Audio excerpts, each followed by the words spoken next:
Good evening from Rocky Mountain PBS. I'm Cynthia Hessen. This is Colorado State of Mind. In a presidential election year, the race at the top commands the most attention in these fall weeks, but just as important to the functioning of the country is the makeup of the next Congress. And as the countdown to November 6th continues, we're bringing you weekly forums with the candidates in the U.S. House districts of Colorado. Last week, we started with District 3. Tonight, District 4, a population of more than 600,000 people in the northern and eastern parts of the state. On our map, District 4 is shown in green, and this is the northeast corner area that it covered in the past 10 years. With reapportionment, the district has expanded to many more counties, all of eastern Colorado, including the bulk of the state's farm territory. 10 to 15% perhaps of the district's voters live in all those rural communities, with the bulk concentrated in Weld County and the populous areas nearer to Denver. With us tonight, Republican Congressman Cory Gardner, who has represented District 4 since 2010 and is running for a second term in that seat. He's from Yuma, an attorney. He once worked as general counsel on the staff of former U.S. Senator Wayne Allard of Colorado. Gardner has a Democrat challenger who is known for his tenure in the state legislature since 2004. State Senate President Brandon Shaffer of Longmont, with a background in the Navy and teaching and the law. The Libertarian candidate for the 4th Congressional District is Josh Gilliland, a telecommunications professional who has also consulted with small business entrepreneurs. He lives in Strasburg. And there's also a candidate from the American Constitution Party in this race, Doug Aden, who ran against Cory Gardner in 2010. He's the owner of a small manufacturing company and lives in Fort Lupton, Colorado.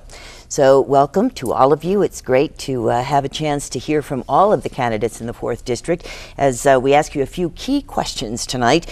Judging by the polls, a large majority of Americans who are pretty concerned about the way the Congress is sharply focused on partisan concerns, and it seems at times not working as hard on the solutions to the problems that the country faces. So I'm interested to know from each one of you your feelings on that. Is that an important matter that you think needs to be addressed? And we'll start with you, Congressman. You've been in Washington for 2 years through a lot of this gridlock. What have you contributed to try and break that? Thank you, Cynthia. Thanks for doing this. And I think people are always going to have disagreements, but when those disagreements actually block progress, the ability to balance the budget, the ability to get this economy back on track and create long-term economic growth, that becomes a significant problem. And that's why over the past several years I have worked hard to make sure that when I introduce legislation that I do it in a bipartisan fashion. I just recently introduced a bill called the Making College Affordable Act. It had Ron Paul and Jared Polis as the two co-sponsors of the bill. I work with a bipartisan working group where we meet regularly to try to figure out how to work with both sides of the aisle so that we can find solutions to today's biggest problems. And I also work with, say, Peter Welch, a Democrat from Vermont. We disagree on a lot, but we can do a lot of good things together. We've been able to pass amendments on the energy savings performance contracts, and that's why I think we can break through this gridlock, because we have to for the good of the country. But last week, when the Congress passed a stopgap funding bill, you voted against that. A number of Democrats and Republicans to vote because it increased. And we have a Congress that said it's going to decrease spending, but here they are increasing spending, and that's why I voted against it. All right, well, that matter did pass so that there is the stopgap spending bill. I'm going to turn to Senator Shaffer. What do you think about this gridlock? Well, I talk a lot about Colorado solutions in my campaign. It's something that I learned from my grandmother, who, spent her whole life here in Colorado. And when I asked her what advice she'd give to a young guy who wanted to go into public service here in Colorado, she said, always remember this is the West. And in the West, when we have differences, when we have problems that we need to address, problems we need to solve, we can put our differences aside and focus on solving those problems. And that's the leadership style that I took to the State House when I was first elected in 2004. And this last legislative session, we passed a balanced budget here in the state of Colorado with 86 out of 100 votes. So overwhelming bipartisan support for that balanced budget. What's one technique that you use to try and keep that legislation moving forward with all the different opinions about it. You know, what we have to do is bring people together and give them the opportunity to communicate. I think that all too often in Washington, D.C., people hide out in their congressional offices and don't get the opportunity to communicate with other representatives to work out differences and really get down to work. In the legislature, we have that ability because of the closer environment that we're in to be able to talk and communicate and build relationships to move things forward. Josh Gilliland, I'll bring you into this. This is your first time running for office. That's right. Do you face this prospect of Washington gridlock with some trepidation? Hey, listen, bipartisanship is not working, so let's try tripartisanship. Let's get a libertarian in there and really mix it up, right? No, I think the bipartisanship, the arguments that are taking place is really polarizing the country, and from that, what you're finding is a real growth in third parties in this country and independents. And I think that's a direct result from the gridlock that's taking place in D.C. So as a libertarian, we've seen our party grow faster than any party in the country. And I think it is specifically because of that bipartisanship nature. Doug, Aden, weigh in on this, if you will. What would you do if you got to Washington? Well, one of the things that I may agree with one side of the aisle or the other side of the aisle on different issues. And so it gives me the opportunity to work with both sides of the aisle at the same time on specific issues. And I think that, builds camaraderie with one side and with the other side. And hopefully that helps to get things moving. Brandon Shaffer, let me turn to the Farm Bill, which has not been passed in Congress. And as we pointed out, this is a district which includes some urban areas, certainly, Greeley and so forth, but a lot of territory where you've got farmers and ranchers. Right. What do you think the District 4 rural community thinks of not having this Farm Bill? Well, I think it's devastating. I mean, look at it from the perspective of a farmer who needs to plan not just one season ahead, but multiple seasons ahead to figure out what is economically viable in the context of their environment. It's one thing to have unpredictable weather, but when it comes to things that we control like public policy and the United States Congress, to have the unpredictability that's coming out of this Congress is terrible. I have a good friend who's a farmer in Weld County. I spoke to him yesterday on the phone. He calls me. He says, "I just got back from Washington, D.C. I was going door to door, talking to representatives, asking them what their plans are for the Farm Bill, if they would be able to bring it forward. And they all said, we think we can get this done. We think there's enough common ground here to move this forward." But you look at the toxic political environment in Washington, D.C. today, and that is the obstacle. That's the problem. We've got to overcome that environment. We've got to get a group of people in our United States Congress who are willing to roll up their sleeves and get the job done. What do you say about that, Congressman? That it does seem to be a procedural matter that is keeping that Farm Bill from progressing and getting passed. And nobody understands agriculture better than I do. I worked in a family farm equipment dealership selling tractors, selling the wrong parts to a lot of people, unfortunately, over a lot of years when I was growing up and after college. And the fact of the matter is we did everything we could to make sure that ends were meeting for our customers, what it took to make things right for the farmers and ranchers who came through our door. I'm extremely frustrated at the pace of this Farm Bill. So what do you tell them when the Speaker, John Boehner, is keeping it from coming to the House floor? Well, I talk about all the work that we have done to try to bring a responsible Farm Bill to the floor, the letters that we have sent to the Speaker, to the committee chair, the work that we are doing with both Democrats and Republicans to bring a responsible bill to the floor. It is about certainty. It's about making sure that people know they're going to be drilling, they are drilling wheat now as we speak. People will be making decisions on whether they're going to plant soybeans or corn next year, and so it's important that we have this in place. I've been very frustrated at the pace of this, working with both Chairman Lucas as well as Ranking Member Peterson to try to get something done. But it also has to be good policy, and right now the Farm Bill contains some language that's very divisive within the dairy industry. And we've got to make sure that if we Tell pass us what that is. It's an issue dealing with supply side management. And we need to make sure that it's right for all of our dairy industry, so you don't pass a Farm Bill that ends up with policy that negatively impacts the same industry in Colorado. All right, Doug, I don't know if you're familiar with that portion of the Farm Bill about this dairy management portion, but what is your feeling at this point about what the farmers and ranchers are doing? They're suffering from drought, a lot of them. Mm-hmm. Yeah, definitely, and in Weld County, or I mean in this district, basically 87% of the wheat of this state is grown in this district. And it is, I can't in a clear conscience say that they're immune from any of our federal government reduction in spending. But maybe the time has come that our antiquated Depression era programs we should be favoring more of a modern era market driven ag policy. Josh, would you say that there should be a separate bill for drought relief in this particular year? That seems to be the most pressing matter right now. You know, I would put it on Congress's shoulders to say, yeah, we can promise we'll make it rain, right? I mean, I think that they do that quite often. There may be members of Congress who think they can. I think they do. So, but to talk about the Farm Bill specifically, this is legislation that I simply can't support. I wish that they would just vote no and be done with it. I mean, this on the is whole thing. The whole thing. This is big government subsidy pork barrel legislation that I simply can't support. This is, when you look at the farmers who are actually benefiting from the subsidies, 2/3 of the subsidies go to the top 10% of farmers as far as earnings are concerned. So we are stealing from the average Americans and giving to the well-to-do farmers in that situation, and that is just simply something I cannot support. Of course, it contains some other things, the nutrition programs, the food stamp program. 79% of it is food stamps, and I don't think the federal government should be involved with food stamps. I think at a minimum it should be at the state level, but ideally at a local level. Can I get some reaction to that? Would you do away with the food stamp program? I would not, is the answer I'd give you. I think that ultimately what we need to do is put together a well-crafted bill, come up with compromise, and move forward on the Farm Bill. Well, again, I think we've seen dramatic increases in food stamp usage around the country.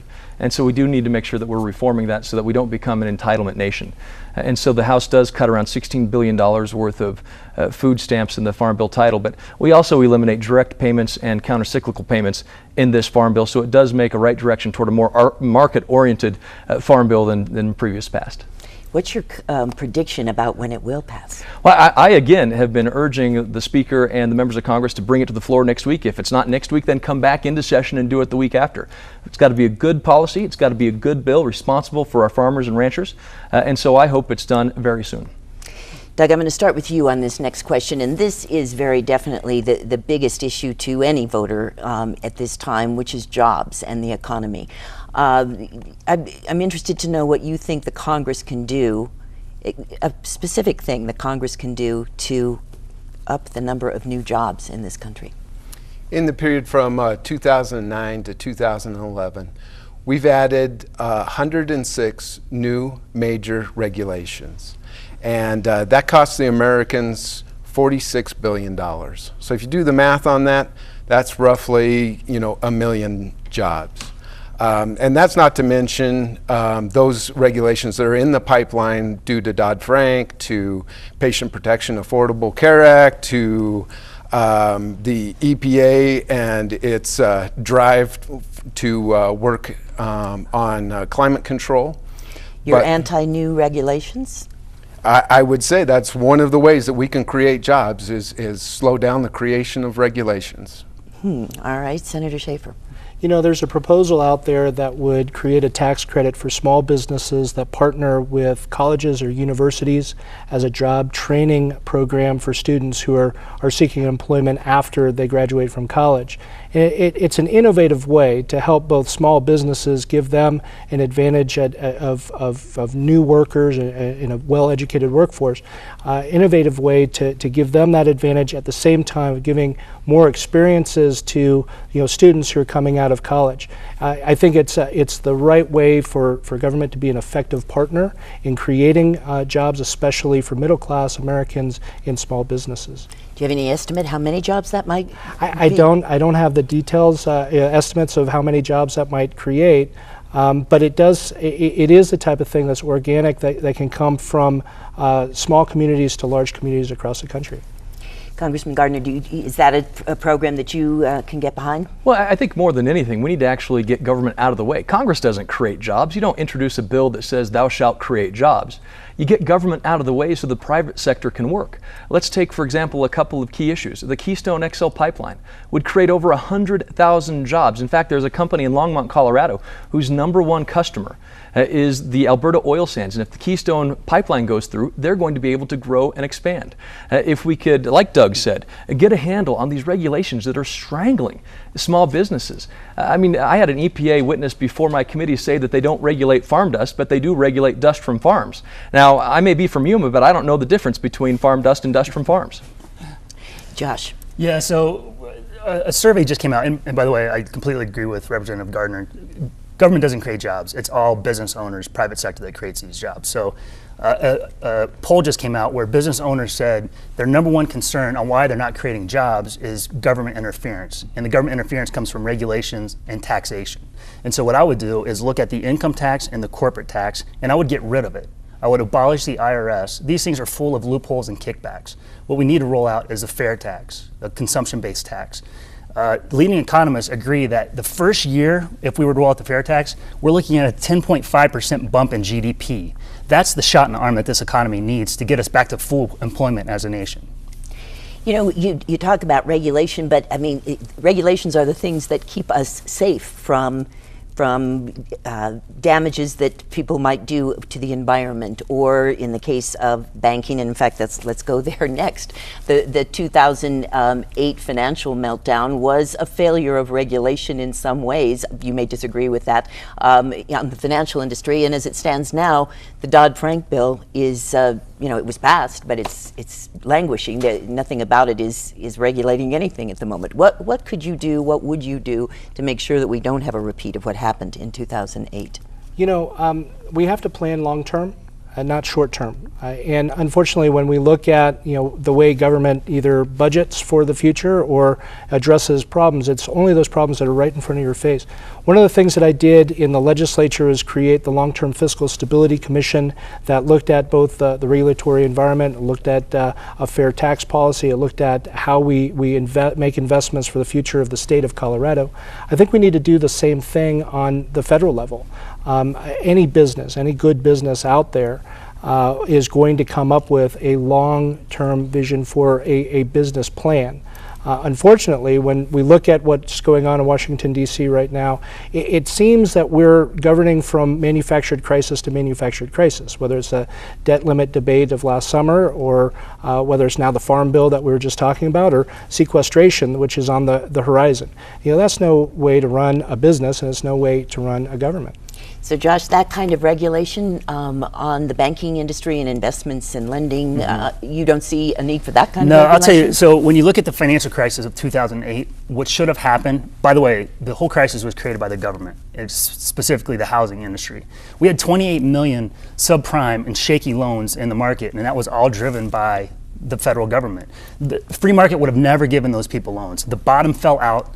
The banking industry suffered. They said, wait a second, we took a risk on these, the bottom fell out, where's our handout? And the government gave them a handout. What we should have done is let the free market punish them for making those risky bets. The free market is much better at regulating than the government is. Doug? I would have to agree with Josh. I have seen in my business, in order to my product to be competitive, I do bring a handful of components in from the company in China, and I've seen that money that dollar that I make off of the sale of a unit, one unit, only buys half the number of components it did 5 years ago. And so with us having a situation where we can manipulate our currency, it unstabilizes our economy at that point. Congressman, what can we do to make sure that 2008 doesn't happen again? Well, we got to make sure that people are entering deals where there's no fraudulent activity, where people are going into it with their eyes open, that nobody's taking advantage of them. But let's just take a look at Dodd-Frank. I brought a little graphic here to show this. A prop. Okay. If you look at this picture, these bills here, these little tiny stacks of paper, they represent things like the Federal Reserve Act, Gramm-Leach-Bliley, Sarbanes-Oxley, bills that had major impact on the way we do business in the financial industry. This stack is Dodd-Frank. we don't know what's going to be in there because they haven't written all of the regulations yet. And so I have worked in a bipartisan fashion with Ed Perlmutter to come up with ways to allow small community banks to work out their own solutions through amortization, a tool that the banks used to have during the farm crisis of the 1980s. And I think that's going to be a very successful way to provide our communities with the resources they need in terms of capital to grow businesses, but do so in a way that doesn't strangle them and put small businesses and small banks out of business. All right, we have reached what we're going to call the lightning round here, which is just a short answer from each of you. We've gotten a sense of you, of course, in this short time tonight, but tell us something about you that we may not know. Josh, you start. Yeah, sure. So I'm an avid runner. I compete in everything from 5Ks to marathons. Now, I'm not going to tell you my times for two reasons. One because is you might be misspeaking. Yeah, that's right. If you're not a runner, you're not going to care about the times. And number two, if you are a runner, you're going to be extremely unimpressed. So I'm just going to keep the times to myself. But I do enjoy running. All right, Doug, how about you? What's something we should know? I've had the great enjoyment in life in doing a multitude of things. I work in the agricultural industry, I work in the manufacturing industry, I volunteer my time in numerous organizations, and I just enjoy life. All right, Senator Shaffer. You know, I met my wife when I was in the Navy. I was deployed to, Japan was my home port. I was aboard a destroyer, made 2 deployments to the Persian Gulf. My wife, who is from outside of the Philadelphia area, was also in Japan. She was a 3rd grade teacher at the Department of Defense school on base. We got set up on a blind date. We got married over there. We've been dating ever since. All right, that's a good story. What would you tell us about you, Cory growing up in Yuma, Colorado, we're a long ways away from the ski slopes, and I'll never forget the first time I went skiing was with my church youth group. And nobody told me that you shouldn't wear blue jeans, let alone brand new blue jeans. And so this was right around 6th grade. And it was Eldora, and it was sort of late spring, and so it was icy. I would wipe out and leave a 10-foot long blue streak from my blue jeans the entire slope down when a little 5-year-old comes swooshing up beside me and says, "Hey, you need some help?" So that's something that probably most people don't know. It's a humbling experience. What drives you, Doug Aden, to run as a third-party candidate? We know the American Constitution Party got a greater standing this time around because of Tom Tancredo's performance in the governor's race. So you're listed, up top on the ballot, but it's an uphill climb. Why are you doing this? Like I told you earlier, I have 5 kids, and the future of those kids and their opportunities that are the reason that I run. Josh, the Libertarian Party has candidates in many of the races Absolutely. This time. Yep. We have basically a full slate of Libertarian candidates this year. And actually, from a presidential standpoint, we have Gary Johnson. Go to GaryJohnson2012.com. He is the most viable Libertarian presidential candidate that we've ever had. So it's a very exciting time to be a Libertarian. Let's talk about coattails. What are you seeing in your district, Congressman? Do you think Mitt Romney is a good person to tie your fate to? Well, if you take the past 4 years and look at what's happened, this is the 43rd straight month in a row where we've seen unemployment at or above 8%. 1 out of every 2 graduates from college today is either unemployed or underemployed. The nation's debt just topped $16 trillion a couple of weeks ago. The current direction is not working, and that's why we need a new direction. Somebody who understands how to run a business, somebody who understands what it's going to take to get our economy turned around, and that's Mitt Romney. And in the 4th Congressional District, it's a district of common sense, it's a district of conservative values, and I believe Mitt Romney's going to win in the 4th, and I think he's going to win Colorado. All right, that gives you the last chance to speak up for Barack Obama. Well, I think that this is the quintessential purple state, where people are willing to look at problem solvers, to try to figure out how we move forward. Just like my grandmother taught me, set your differences aside and focus on getting the job done. That's why I'm running for Congress. I think that I have that skill set. I've demonstrated it in the State House, and I would like to take that same experience to the United States Congress, and certainly I think that that's where Obama is coming from as well. All right, last order of business, I want to give everyone a chance to make a closing statement here, and I think the order we'll go in is Shaffer, Gilliland, Aden, and Congressman Gardner. So last pitch, why are you running? Sure. There are fewer veterans in the United States Congress today than at any time since World War II. I served in the United States Navy. It was a great honor to do so. And one of the things that I learned was how to accomplish a mission, how to get the job done. I'm disappointed in today's Congress. I don't think they understand the mission, or they've lost sight of the mission of serving the people of Colorado, people of the United States. You can see it in their failure to pass a balanced budget, their failure to pass a farm bill. And it's all because they continue to bicker amongst themselves and not keep front of mind the people of Colorado, the people of the 4th Congressional District, the people of the United States of America. So I'm running for Congress because I can get the job done, plain and simple. A final statement, Josh. Yeah, so as a libertarian, I believe in fiscal responsibility and social tolerance. And a study just came out, and 58% of Americans self-identified as being fiscally responsible and socially tolerant. So the Libertarian Party is growing. Like I said, we're the fastest growing party in the country. I'm excited to be part of this groundswell, and I'm just letting the voters know that if you are fiscally responsible and socially accepting, you do have a home. Doug, your chance. We've reached a point in society where we have to make a decision whether we want to be entitled or whether we want to be endowed.